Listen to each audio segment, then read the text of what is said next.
Welcome to Digital Marketing This Week. This is for July 19th, 2014. Hope everybody had a wonderful week. We've got some exciting stuff that we're going to be covering, and including a change to the format, which I think people will enjoy, but you'll have to let us know. This is, of course, brought to you by Seriously Simple Marketing. You can see us at SeriouslySimpleMarketing.com, all sorts of tips and tricks and techniques that you can use to improve your own marketing efforts, especially perfect for solopreneurs and those of you just getting started. Who am I? My name is Chris Mercer. I am a content developer for SeriouslySimpleMarketing.com. I am also an optimization expert. It's kind of the day job, pays the bills, and makes sure that we can constantly improve our own skills. And that's also what leads to some of the topics that we talk about during digital marketing this week. I am, of course, the host of DMTW, and feel free to just call me Mercer. Everybody does. It's a lot easier when there's a crowded room and there's always another Chris in the room. So just yell out Mercer. If you ever see me at a conference, I'll turn around. Okay, so we've got the format again. As I trip up over my words, trends, tips, and tools, easy for me to say. But we're really going to focus on a particular topic for this week. And this is the change that we've done. And this is based on feedback we received from those of you who have left us the feedback on the post-show surveys, which I appreciate.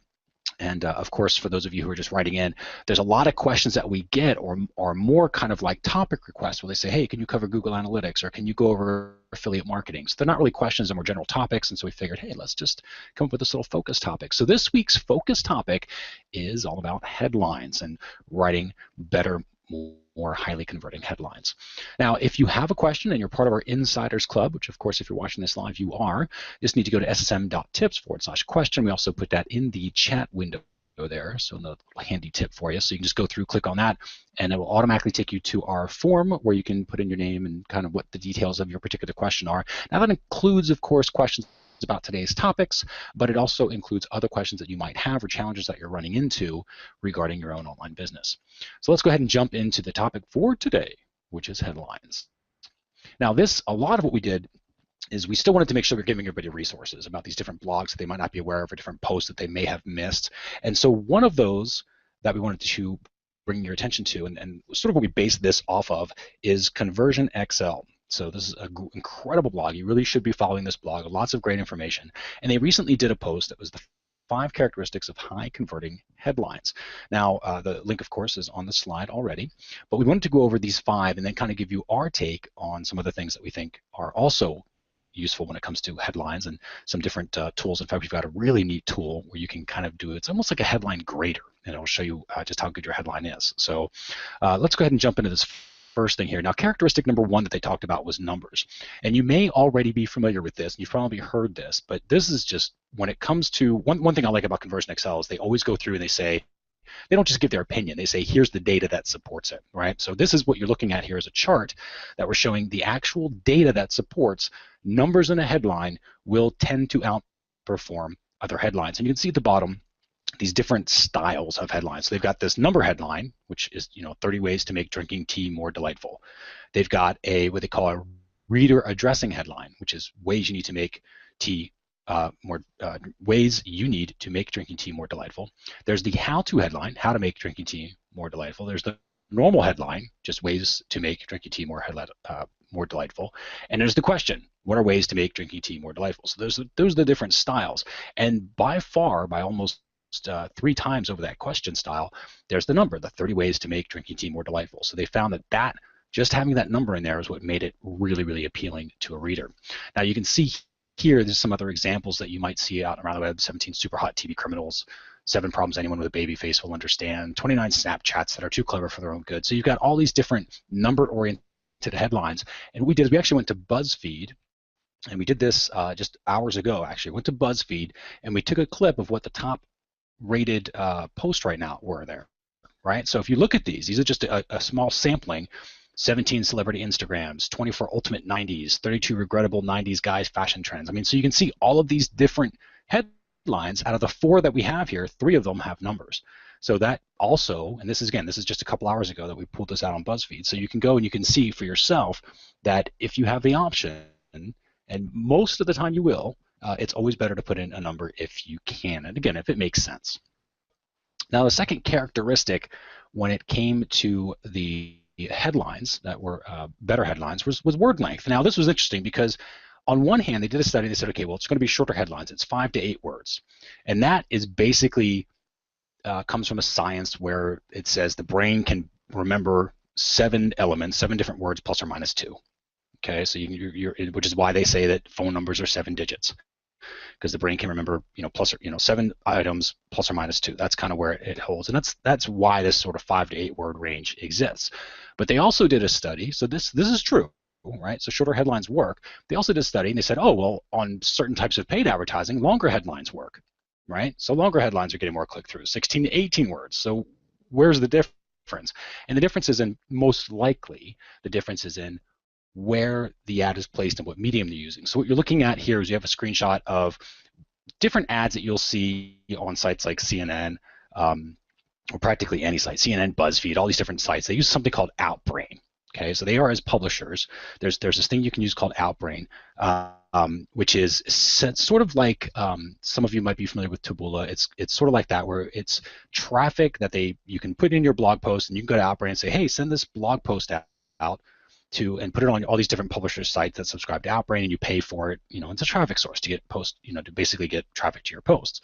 Now, the thing with Outbrain is that you have a more space to fill with a headline. So Outbrain doesn't just give you 45 characters, right? So if you're doing like a Facebook ad, you might have like 25 characters. You've really got to focus on that headline and make it work with very, very few words, because your character limit is so limited. But on something like Outbrain, it isn't. You've got a longer space, and because you have longer space, people tend to write longer headlines. So that's sort of where some of that comes in. Now, when we come down to it, we always talk about split testing. And you always need to split test no matter what.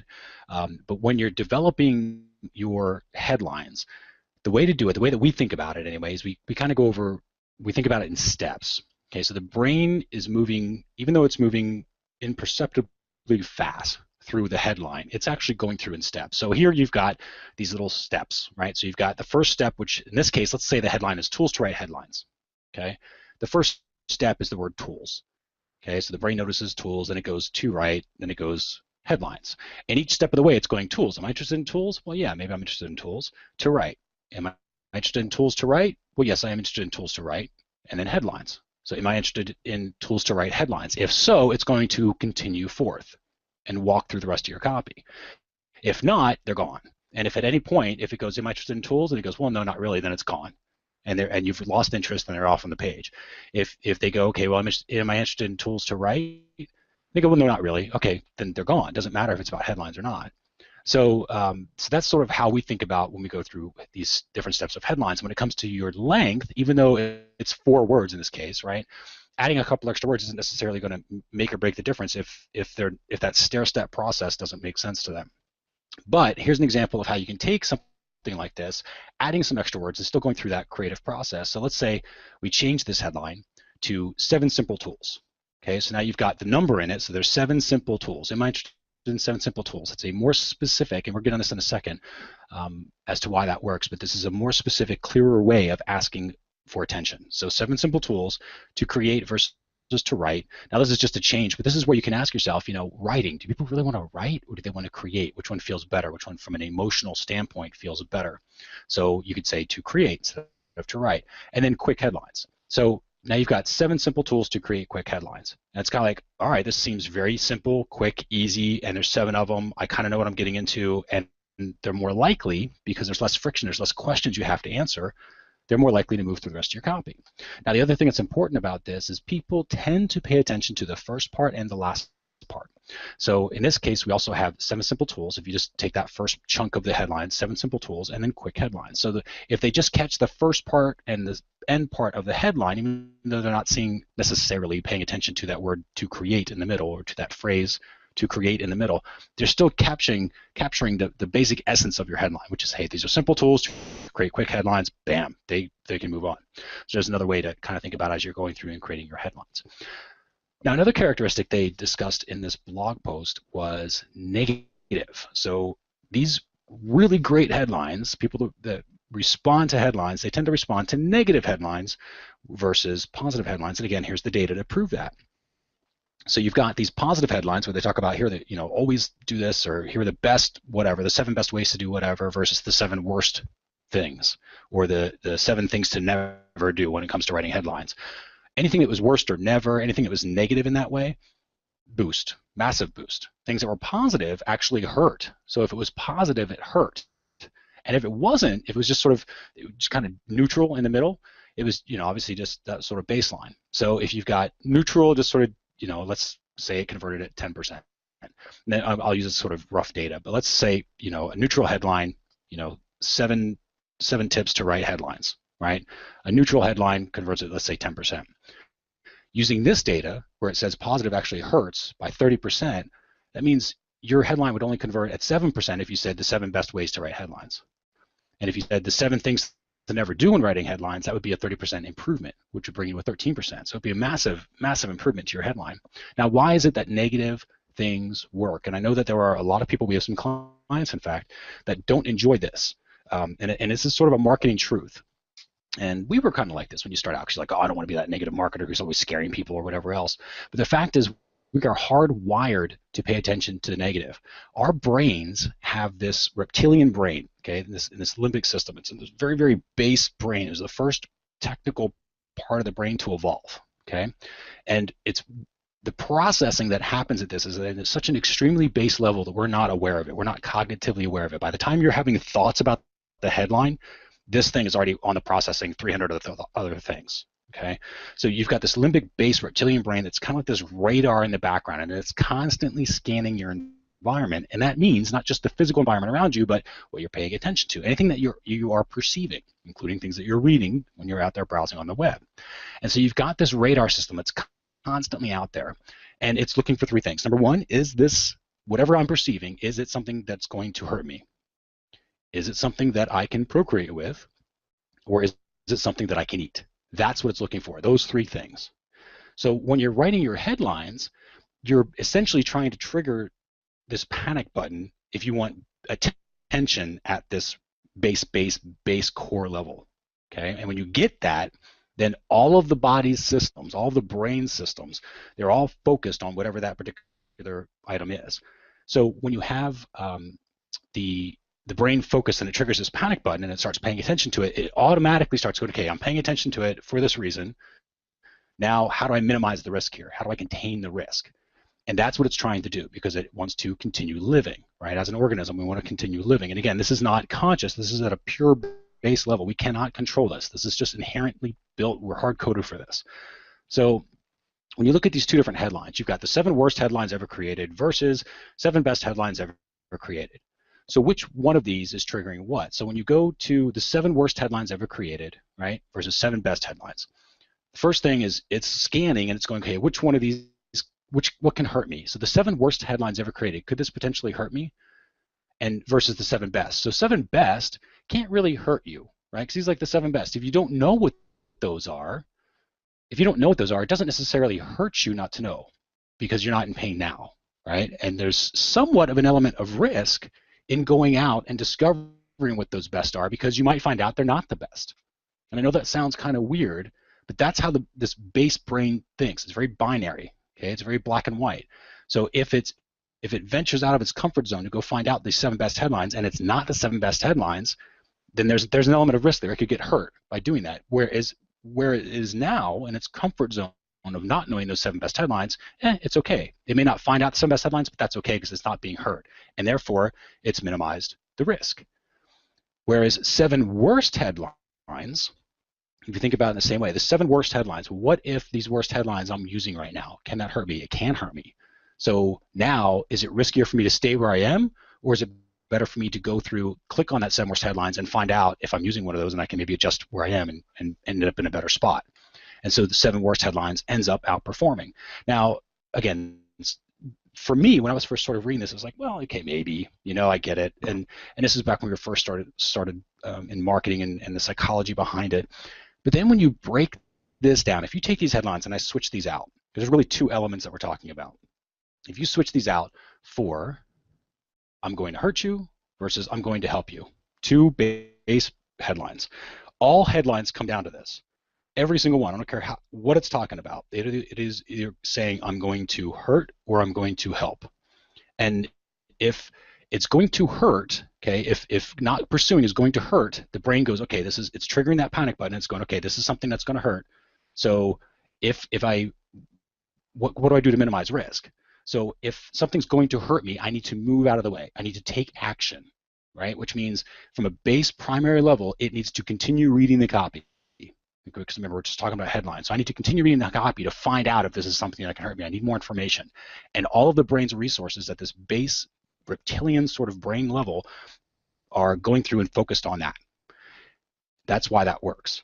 If it's to help, again, it doesn't necessarily mean they're not going to read the copy, but if it's going to help, it's like, okay, well, again, it's risky to go into new territory. Even if it's something that can help you, it's risky to go into new territory because it may not work for you. Even if it worked for 1,000 other people, it may not work for you. But if it's going to hurt you, you're more likely to take action. And so again, that's why sort of the negative aspect of these of headlines work. You know, things like 32 pitfalls to avoid, or 32 different things to avoid when writing headlines. You know, things like that. Okay, characteristic number 4. These are where headlines are broken into 2 parts, and we've found in our own personal data that we work with clients that this definitely holds true. We use a lot of subheadlines. So you see here's an example. So this, I believe, was from Crazy Egg. So we're to start your free 30-day trial, and then underneath, view your heat map and get started in less than 60 seconds. So you've got this headline that kind of gives you your primary benefit, then you've got the heat map and started under less than 60 seconds as sort of supporting details that push them through onto the copy itself. So that's the 2 parts. Now, something that's really interesting is if you want to learn headlines, start looking at magazine covers. So we've got here a copy of Cosmo. So you've got Cosmopolitan magazine. You've got this main topic up here, right? So 21 naughty sex tips. That's your main headline. And then underneath it, you can see that, and you can see, guess what, 21 naughty, right? So 21 is, they're using a number, they've got 21 naughty sex tips. Sex tips is huge, of course, so that way you can see it when you're at the grocery store line. But underneath it, you see that subheadline, okay? Bold, breathless moves that bring on that crazy and lust feeling. So there's our little Cosmo magazine. Now, they know a thing or two. They've been around. Print is a difficult business to be in right now, more than ever, and they're competing with your attention as you're going through the checkout line. And think about this, like, they've been doing this a lot longer than we have as internet marketers. They've been on a very limited basis. They have nanoseconds to get your attention, right? Because you're doing something else. You're already distracted. You've got your cart full of items. You're going through the checkout line. You're not trying to look at magazine covers. So these things have to grab your attention. They have to focus you from the fact that you've got, you know, screaming kids on the shopping cart, or you're trying to get things paid and unpack your cart and not bump into the person in front of you, or whatever it is. And you've got all these distractions going around. These magazines have to grab your attention, quickly show you something of interest, and then get you to take action, right? To actually pick them up and purchase them. Like, that's a lot that these things have to do. And so you can see that, you know, the magazines, that's why they're just riddled with different headlines. Now, what's really interesting is if you go through, and this is a screenshot of Google Images, and all we did is we went to, you know, images.google.com, and we typed in Cosmo covers, right, or Cosmo magazine cover, or something like that. But it pulls up all the different covers.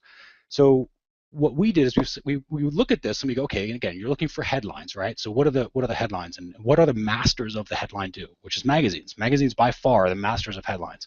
So you go through and you take a look, and I'm just going to kind of make this black and white for a second, and I want to show you something. Look at all the times where they put sex, okay? So sex, sex, sex, sex, sex. So what they're doing, remember we talked about those 3 primal triggers? So it's, can this hurt me? Can I procreate with it? Or can I eat it? So Cosmo, they're triggering that whole procreation thing. They're triggering that mating mechanism at the reptilian brain. Everything's sex, sex, sex, sex, sex. Now, what's also interesting about this, look where they are. They're all in the upper left-hand corner. And now you can start to see Cosmo's pattern, that they're actually triggering, they're anchoring people as to where to expect to see the word sex every time they see a Cosmo. Now that's fascinating, because when you look at this, again, the psychology of it, and this is where you see the psychology of sales page design, okay, when you think about it from the internet marketing perspective.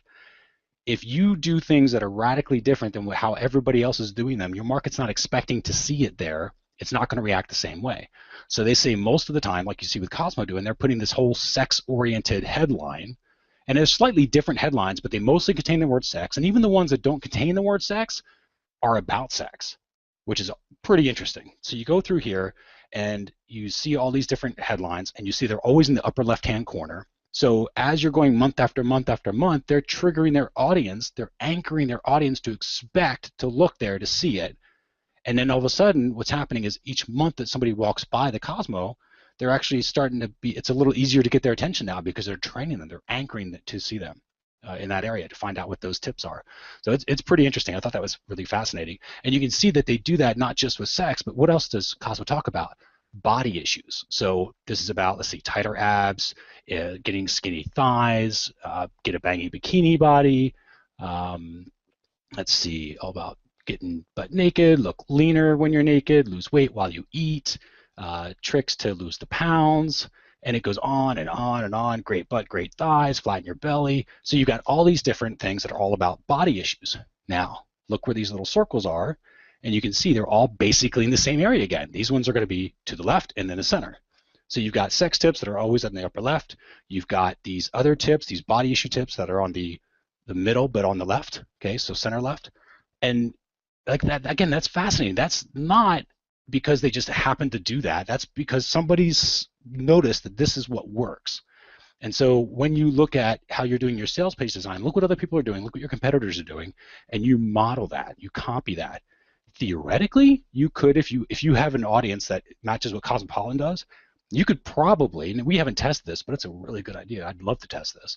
You could go out and you could say, okay, in the upper left-hand corner, if your audience is happens to be the exact same as Cosmopolitan, you could put something about that triggers that sex in the upper left-hand corner. You could then talk about body issues in the middle left, and I bet you it would trigger that whole audience, and you'd get a better result, just because they're already anchored to it.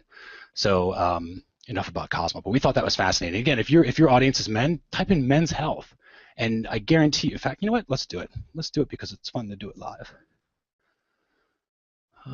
Let's see here. I'm going to bring in Google, great friend Google. And actually what we're going to do is we're going to go to images.google and then men's health cover. Let's see what that does. Okay, so there's all our men's health covers. So now let's take a look at how many times we see the word abs. So there's abs, flat belly, abs again, and six-pack abs, biceps, gut, hard muscle. Let's see, gut, strip away fat, abs again, abs again, abs again, abs again. So you've got abs, arms getting lean. You know, so all of a sudden you can see that, and you'll notice that the word abs, when it's there, is always in the same spot. So pretty interesting. It's always in the upper left. That's kind of the burn fat fast, you know, lean hard fast, gym-free abs, get back in shape, melt your gut. So all the fitness stuff, all the body stuff for men's health, upper left-hand side. So really interesting patterns that you can look at. So if you happen to have a magazine that is in your industry that really just focuses on that exact, not even your industry, even as much as that demographic that you're going after, I'd definitely try to see if it's on Google Images and get some covers and look at them all like that. Look at them all as thumbnails, and it can give you some pretty interesting things in terms of the headlines and the words you can use. Because again, it's working. They would not be doing it if it wasn't working, because it costs them a fortune to print these things. They are not as lucky as we are when it comes to cost of marketing. Okay, so characteristic number 5, this is all about clarity. Now this we mentioned earlier, right? Numbers give clarity, and you can see all these, going back to what we talked about before, is the same graph, or just in a slightly different way, where, you know, we had the question thing like, you know, how to make drinking tea more delightful, or sorry, how can you make drinking tea more delightful, you know, as a question, versus the 7 ways to make, or the 30 ways, I believe it was, the 30 ways to make drinking tea more delightful. The 30 ways, there's clarity there. They know exactly what they're getting. And think about, the brain is sitting there going, how do I minimize risk? I want to make sure I'm not getting hurt by this. How do I minimize the risk? And so when you say there's 30 different ways, it doesn't have to wonder how many different ways. It doesn't, and I know that sounds weird, but it is so impactful, is when you're going after a headline, right? So it says, what are the ways to minimize risk, or how can you minimize risk? There's an openness to that question, okay? So the brain sees a headline, right? Let's use the headline, how to minimize risk. The brain sees that headline and goes, okay, but how? Like, I don't know how, and it's risk, what type of risk? And there's all these different questions that go forward that cause the brain to sort of stop, because it doesn't know how to move forward yet. But when you say the 7 ways to minimize risk, now the brain knows, okay, well, there's 7 ways to do it. Okay, 7 ways, I got it. Now I know a little bit better idea of what I'm going forward. So technically, that headline is minimizing the risk for the brain to actually move forward. And it makes it more clear, and that's where the clarity comes in. So the more clear you can be on the headline, just tell it like it is, the better result you're going to get. Now, here's another great resource that I wanted to share with you. Let me bring this one up. This is actually from Copy Hackers, and there are different elements, and of course, everyone's got different sort of ideas on what makes headlines. And this is something you can go to. I'm actually going to put this in the chat window, and of course, I'll put it on the show notes as well. If anybody is watching this on replay, you'll see it in the show notes. So this is the headline scorecard. And so what you could do on here is, the 7 ways to write compelling headlines. Okay, and I'll just type that in. So there's our headline we're trying to do. 7 ways to write compelling headlines. So does it match expectations? So is it matching with the brain? And this is where it ties up here, this URL and the keyword phrase. So going to your URL. So if you have a headline that says the 7 ways to write compelling headlines, and it goes to a URL that talks about the 32 different things you can do to improve your sales page, that doesn't match expectations. So it should match expectations. So you can judge on how it can match expectations. You can judge yourself, and it's sort of a self-rating on grabbing attention. How attention grabbing is it? Is it clear? Remember that clarity. So does it speak clearly? Does it get to the point, right? Or is it long and rambling and complicated? And does it highlight a benefit? Okay, so what's the benefit there? And then you sort of go through and grade yourself on that. Now, what's cool about this is, yes, you can kind of grade yourself, but what's really cool is you can do this live link to share. So get a link to share.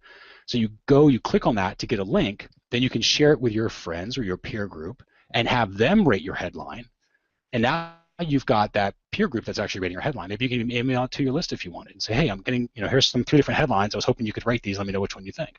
We might even try that. It's kind of a cool idea. But that's sort of the power of this headline scorecard, is because it lets you actually get people to rate the headline for you. The other thing down here, which is very important, and something that we mentioned earlier too, is making sure that you generously borrow from what's working already. So we talked about the Cosmo and the Men's Health ads and the headlines that they use for their magazines, but you can see on here even Copy Hackers, right? So don't write from scratch, just swipe it from your customers and prospects. So if you're taking words that your customers are using, right? So this is, as an example, you could go to Amazon.com. Here's a great tip. So go to Amazon.com. Let's type in get better abs. Stick with this fitness niche. So then let's see what pulls up. I'm going to pull up exercise books. So there's belly fat, how to lose belly fat. Let's pretend that's what we're looking for. Okay, so what we're going to do is we're going to look at the reviews. So the 12 customer reviews, and you're going to go through here and you read the reviews, and you can see what the customer's words are, and that will actually, those are the words you want to put in your headline. So if you're using, because that's another thing, right? So if the headline contains your industry jargon, it's not going to mean anything. But if you put it in terms of the customer's words, it's going to mean something, because it's going to be the same words they're thinking anyway, right? Which means less risk, because there's less unknown elements in there. So one great way to do that is just Amazon.com, reading customer reviews, and then going from there. Also will help just with traditional copywriting in general. So that does it for our focus content and headlines. A couple other things before we let you go. Just wanted to bring you awareness of. So Ads Manager. So if you're using Facebook ads, and like us, you've had to go into desktop mode all the time to log in, they are now bringing it to the mobile device. So it will, if it's not on yours already, it will be shortly. It's just on the regular Facebook mobile application, which is pretty cool. So there's not something else you have to download, but you'll be able to see your ads there, and you can do all sorts of ad management, including pausing ads and getting the results from your ads while you're actually out and about. So for more information, you can see the link there. Of course, we'll put that on the show notes. And also, if you're not already aware, WordPress 4.0 is on the way. It's supposed to be released in August. So sometimes that means they're relatively good about hitting deadlines. So it might be toward the end of August. But the second version of this was just released in beta recently, so normally there's at least one more round, depending upon the bugs and issues that they find with it. But 4.0 is a big number, so my guess is that most of you are on 3.9.1, I believe, is the most recent one. But if you're not, now's the time to update, especially if you're on 3.5 or one of those older versions. It's definitely safe to upgrade to 3.9 for the most part. You always want to make a backup and check with your developer if you don't do that yourself. But 4.0 is that's a big switch, right? So when WordPress ever makes a move from 3 to 4 to 5, those are big giant updates. So the reason we're making aware of this now is actually so that you don't update right away. because these updates are so big, they tend to have these cooler features, which I believe they're doing a bunch of changes on the plugins, on how plugins are being added. They're also doing some changes on media, on how you can add media and different features that are going to be available. So when you're doing pictures and stuff like that. So yeah, you've got these new features, which are going to be, I'm sure, great, right? Because WordPress just gets better and better the longer that we use it. But because they are newer features, they might be a little more complicated. There's not as many people using them right away. The theme that you have might not be compatible. There might be some plugins that have incompatibility issues. And so don't necessarily upgrade the second you see that upgrade button, because this is a major, major update, okay? So just stick, it's going to be up there and it'll say like, oh, it's available now, go ahead and update. Don't do that yet when you see this, and we'll do more information as we get more details as to what 4.0 is. But our general rule of thumb is to wait at least a couple of weeks for a major update. We might even wait a month. And then what we'll do is, for example, we use OptimizePress 2.0, right? So we're going to wait about a couple of weeks, then we're going to Google OptimizePress 2.0 and WordPress 4.0, and we're going to put those in Google as a search, and we're going to see if anyone's complaining about problems with OptimizePress and this new WordPress update. And if they are, we're going to be like, great, we're just going to keep doing what we're doing because ours was working, and we're not going to update, and we'll let OptimizePress figure it out. And even if it's a theme like StudioPress, I mean, everybody has issues on occasion with updates. So you just want to Google your theme plus WordPress 4.0, or Google your plugin plus WordPress 4.0, like we use Digital Access Pass for membership sites. So we'll do the same thing. You know, actually, Digital Access Pass is highly unlikely to have an issue because of how they build it, but we'll still do that just to see if anybody else is having issues. And then once we are reasonably clear that the issues are out of the way or fixed or addressed, and there always will be some issues, so we don't want to be the one beta testing it. But after about a month or so, then we'll go through and we'll do an update. Of course, doing it the right way. We're going to back up everything first. We're going to do the update. We're going to double check, make sure everything's working. Assuming it is, then great. If it doesn't, then we'll revert back to the restore the version that made the backup on. So I hope that made sense. Of course, any questions you have, just drop them into ssm.tips/question. That brings us to an end of digital marketing this week. We're about to move into the Insiders Q&A. And of course, if you want to become an insider, and if you're not already, just go to seriouslysimplemarketing.com. You'll see the opt-in form there, and then we'll send you out links to the webinar itself so that you can actually join us live and ask your questions. And of course, if you ever wanted to, you can still join that list. If you can't make the webinar live, that's not a problem. Just you can access the replay, just request a replay, and you're still able to ask questions. So that, in fact, that's how a lot of people do it, just because they know that they can't always make the time. And with that, brings us to the end of another Digital Marketing This Week, again for July 19th, 2014. Please visit us at seriouslysimplemarketing.com. You can also see us on Facebook at facebook.com/seriouslysimplemarketing. We'll talk to you soon. Thanks again for joining, and we will see you next week.